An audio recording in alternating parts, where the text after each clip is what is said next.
Developed by the London Theatre Workshop, the new musical play Judy is writer Ray Rackham's first West End production. The scariest thing about writing for the theatre is a fear that nobody will see what you see in the piece. Nobody will find what you find interesting. Judy is a non-linear musical using the extensive back catalogue of Broadway and Hollywood songwriting royalty, from Gershwin to Yip Harburg, Richard Rodgers to Harold Arlen. Its commercial appeal lies in its unusual narrative and the world's fascination with the acclaimed singer and actress Judy Garland. But developing this new musical play meant confronting the stark economic reality of the London Fringe. The London Fringe theatre scene is a very harsh and handmade environment. Every single thing is designed, constructed, pieced together for that particular show, and there are no economies of scale or technology. I mean, in some cases, things are begged, borrowed, and stolen for that particular show. Now, we had a succession of micro miracles performed during our first run because so many of the design team, the designers, the creatives behind it just fell in love with not only the piece, but also with Judy. Judy was first workshopped at the London Theatre Workshop in the autumn of 2014 under its original title, Through the Mill. We were involved in the original workshop. In fact, I think we're the only two. There is Belinda. Oh yes, Belinda. Like actors Don Cotter and Joe Sheffer, who play MGM movie mogul Louis B. Mayer and Judy's father Frank Gum, respectively, actress Belinda Wollaston has also been with the piece since the first workshop in 2014. Belinda is one of the three actresses who play the legend that is Judy. When Ray first asked me to read for the part of Palace Judy, I was incredibly nervous because, I mean, it's a big ask, and it's a huge honour to even be asked to play Judy Garland. I mean, her voice, the fascinating history, the legacy. I wasn't even sure I could pull it off. We sat in London Theatre Workshop in a semicircle with Ray at one end reading the stage directions, and I think almost after the first scene we knew we had something special. Oh, it was really exciting, and in fact I didn't realise at the time that the three Judys in the piece would overlap. Well, in that it's non-linear, so the three Judys appear at the same time, just in their different time periods. And once I realised that, of course, I knew this was going to be a really different telling of the Judy Garland story. It was after that first workshop I knew I had to get the show produced on the London Fringe. If the show was to have any longevity, it was going to be on the Fringe. Every show has to go through some kind of development process, whether it's on the Fringe or whether you workshop it. You can't just take it straight to Shaftesbury Avenue and expect it to be perfect. You need to be able to try out songs, cut things, rework things. So having had that process as part of the development was crucial to getting Judy into the West End. I heard that they were casting a new play about Judy Garland that was coming to the London Fringe, and the guy who was doing the publicity on it was a friend of mine. So I emailed him straight away and said, you have got to get me seen for this part, please, and he did. With Helen Shields quickly cast as the older, or CBS Judy, and Belinda Wollaston reprising her role from the initial workshop as Palace Judy, attention turned to finding the final piece of the Garland jigsaw, Young Judy. We auditioned so many actresses for the part of young Judy. I mean, this is Judy Garland before The Wizard of Oz, and it's a very difficult part to cast. I mean, she hadn't become Dorothy. Well, I'd never really thought of myself as a potential Judy Garland before that audition, because my agent submitted me for it. And I'd always loved the films of Judy Garland for years and years and years. And, but yeah, I never actually thought that I would get the part. Once we'd found our Judys, work then really started on mounting the production at London Theatre Workshop.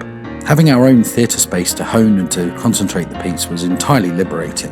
Once we cast the Judys, my job became so much easier. Not only did we have three women who looked like Judy, had her essence, but also could sing with the same apparent ease that Judy did.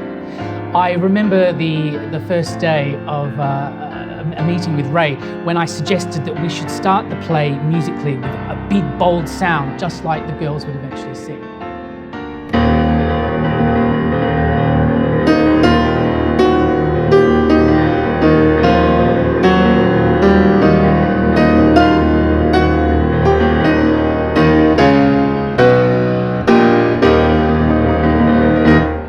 The song Over the Rainbow has this octave leap, and not everybody has the ability to sing it so easily, but luckily we found 3 women who could.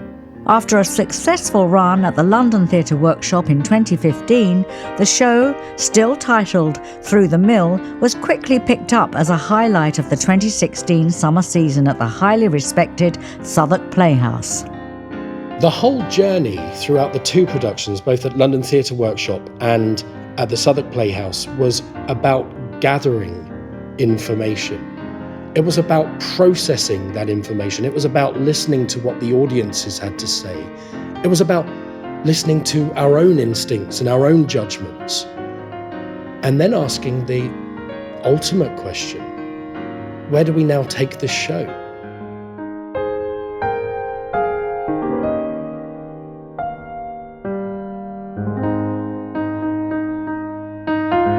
Hello, we're in the Hippodrome, formerly the Talk of the Town, which of course is where Judy Garland gave her final London appearance in 1969. And I'm sitting with the 3 Judys who are going to star in Judy at the Arts Theatre.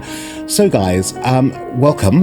Thank you. Tell me your first memories of Judy. It has to be The Wizard of Oz. I think that's the initial get-in for everyone because it's on every Christmas and you associate it with so much joyfulness and happy times. So when you came into this, what attracted you to doing this piece? It's Judy Garland. It's to play an icon and to be able to sing the songs and to wear the costumes. You get to see bits of her life that you may not know about, especially CBS. There's a lot of stuff about the CBS years that I personally didn't know about and her struggle. And obviously with my character Palace Judy, there isn't a lot of footage back from that time in her life. So, for me, I feel incredibly honoured to be able to bring her to life at that time. Palace Judy, of course, is the Palace Theatre on Broadway, which is where she appeared. Where she brought vaudeville back to Broadway and won a Tony Award. So what's your favourite Judy Garland track? And what's the favourite one you sing? The favourite one I sing, Zing When the Strings of My Heart, because it was her audition song to become, to sign with MGM. I love doing the Palace medley. Which was a song that Roger Edens wrote for Judy. It was a really lovely duet, I think, between the past and the future, and that's definitely one of my favourite numbers to do in the show. And yours? Almost Like Being in Love, which I start and then the other Judys join in and then I finish. That's my favourite one. What have you guys learnt about Judy that you didn't know before? Her generosity is definitely something that I've taken a lot from this experience. Really funny, really funny, and always willing to make a joke out of herself, and she was such a warm person, so I think that's what I love. So it's 2 years that you've been with the show so far, and we've got a 5-week run at the Arts? Yes, we do. It's 5 weeks, starting on the opening on the 16th of May and closing on the 17th of June. So it's a lovely little run. And 8 shows a week, and then 1 week we have 9 shows. The show spans quite a long period, from young Judy to CBS Judy. So how many years is that in all? I cover from when she was 12 to when she was 16, so just before she did the Wizard of Oz. So I cover a number of years. And the reason is because those were, it's good to root the development. You can see the development of the characters if you can see her journey and how it all kicked off. I cover 2 days of her life leading up to the Palace Theatre, but what I do get to do is talk about the past a lot. And I think Palace Judy does cover a lot of the past during that time. But basically it's just written for me 2 days leading up to opening, the reopening of the Palace Theatre. And all my scenes are with Sid Luft. And you take over? So it was 63 when she made the TV, it's 62, 63, and she was 41 at the time. So we go from 12 to 41, so 29, 30 years. And there are times when you're all on stage together, so you've got all these 3 versions and existing side by side. It's very poetic as well, because you can see the ghosts of, what when we're all on stage together and say Helen's doing a scene, you can see the ghosts of her past feeding into the scene, and I think it's a really artistic way of tying us all in together. Helen and I especially get to watch our younger selves on stage. So that's informing how we grew and became what we are. And of course, the joy of Judy is that there's a lot of archival footage. So you guys, have you done a lot of research watching her? So much. It's not sure. It's fun. Oh God, it's been a joy. Yeah, absolutely. Yeah. And then to honour that legacy is a really brilliant thing. Unbelievable. We're so lucky. It's a big honour. And it's a huge tribute to her as well. Somewhere